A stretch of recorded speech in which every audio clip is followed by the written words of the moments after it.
মহাশিব সাহেব যেরকম একটি বিশেষ ধন্যবাদ জানিয়েছেন আপনাদেরকে, আমার মনে হয় আমারও একটি আপনাদেরকে অবশ্যই ধন্যবাদ জানানো উচিত। আমি দুটো বিষয় চিকিৎসক বৃন্দকে ধন্যবাদ, আগে ধন্যবাদটা দিয়ে নিই, তারপরে হাততালিটা দেন। তো ধন্যবাদটি হচ্ছে, আহ, এখানে সামনে আমি যতটুকু ক্যামেরার মধ্যে দেখতে পাচ্ছি, এখানে ডক্টর ফরিদ সাহেব আছেন, উনি সহ কিছু মানুষ, একটি টিম, বিগত 8 বছর ধরে ওনারা আমার মায়ের, অর্থাৎ সারা দেশের মানুষ যাকে দেশনেত্রী খালেদা জিয়া হিসেবে চেনেন, সেই মানুষটিকে ওনারা চিকিৎসা দিয়েছেন ওনার সন্তান হিসাবে।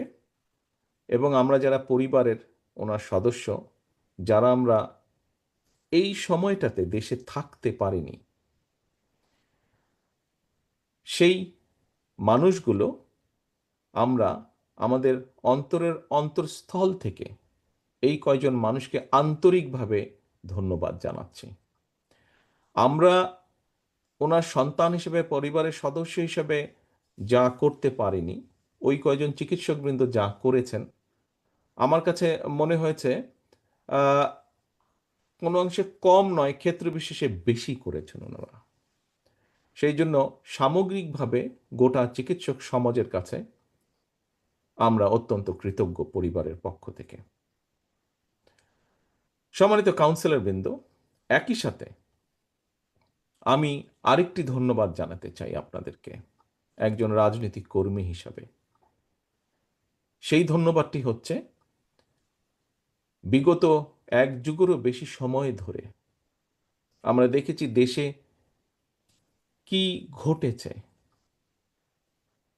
অনেকগুলো ঘটনার ভিতরে নিত্য নৈমিত্তিক একটি যেই ঘটনা ছিল, বিরোধী দলীয় নেতা কর্মী, বিএনপি সহ অন্যান্য রাজনৈতিক দল, এমনকি ক্ষেত্র বিশেষে বহু সাধারণ মানুষ যারা কোনো রাজনীতির সাথে জড়িত নন, কিন্তু বিভিন্ন সময় বিভিন্ন অন্যায়ের প্রতিবাদ করেছেন।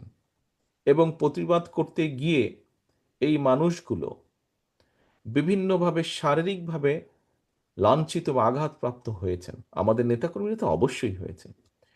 এই মানুষগুলোকে আমাদের ড্যাবের চিকিৎসক বৃন্দ, যারা সরাসরি ড্যাবের সাথে সম্পৃক্ত আছেন অথবা সমর্থক বৃন্দ, বাংলাদেশ জাতীয়তাবাদী দলের সমর্থক বৃন্দ, এরকম চিকিৎসক বৃন্দ সারা দেশে বিভিন্ন সময়ে বহু মানুষকে চিকিৎসা দিয়েছেন। আমি সেই সকল নির্যাতিত মানুষ যাদেরকে আপনারা চিকিৎসা দিয়েছেন, ডাক্তার সমাজ, ড্যাবের সদস্যবৃন্দের চিকিৎসা দিয়েছেন, এই সকল মানুষগুলো, চিকিৎসা প্রাপ্ত সকল মানুষের পক্ষ থেকে আপনাদেরকে আন্তরিকভাবে ধন্যবাদ জানাতে চাই।